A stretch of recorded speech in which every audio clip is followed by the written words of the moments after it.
ये है SIR form भरना। कई लोगों को दिमाग में आता है कि क्या कहाँ भरा जाएगा, तो मैं आज आपको इस वीडियो में बताएंगे SIR फॉर्म कैसे भरा जाता है। सबसे पहला जो कॉलम है वो जन्म तिथि है। जैसे मेरी जन्म तिथि 1/1/1972 है, मैंने भर दिया 1/1/1972 जन्म तिथि भर दिया।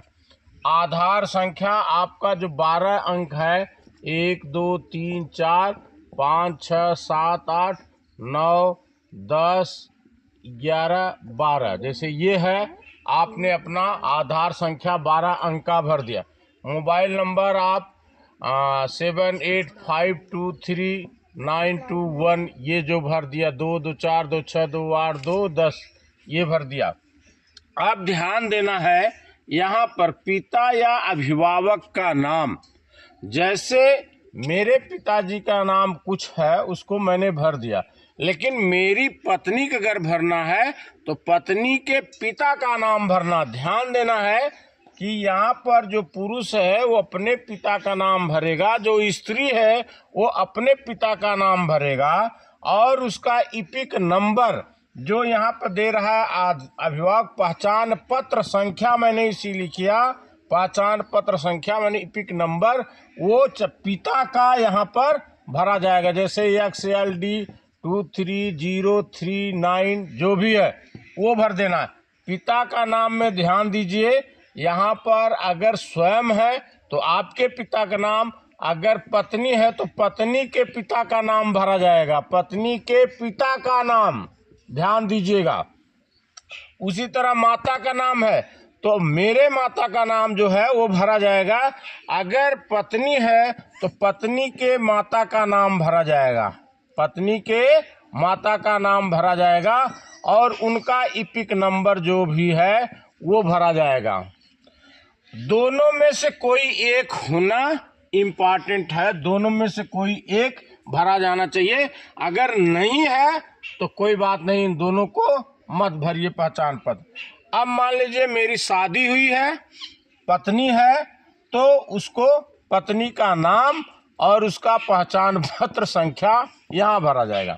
जैसे शादी नहीं हुई है तो यहाँ पर खाली छोड़ दिया जाएगा, डैश मार दिया जाएगा।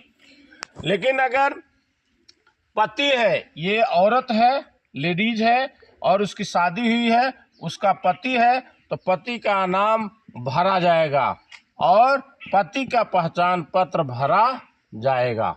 ये हो गया ऊपर का कॉलम भरने का।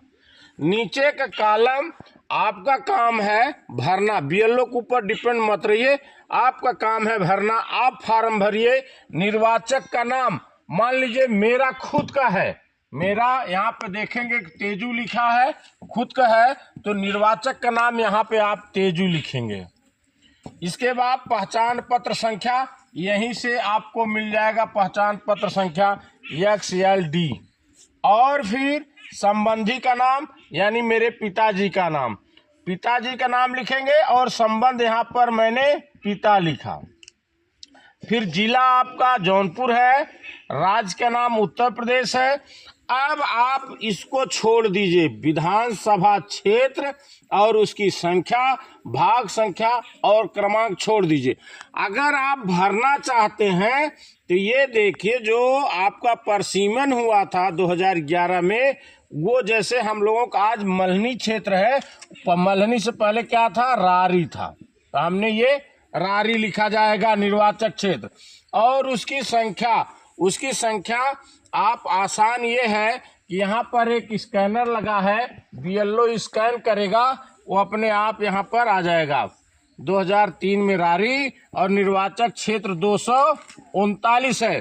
भाग संख्या जैसे हमारे यहाँ का है, भाग संख्या आपको कहाँ से मिल जाएगी, वोटर लिस्ट 2003 की लोड कर लीजिए, नेट से लोड कर लीजिए, तो आपको यहाँ भाग संख्या मिल जाएगी।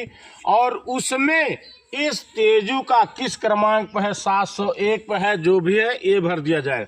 ये है 2003 का, जो 2003 के हैं।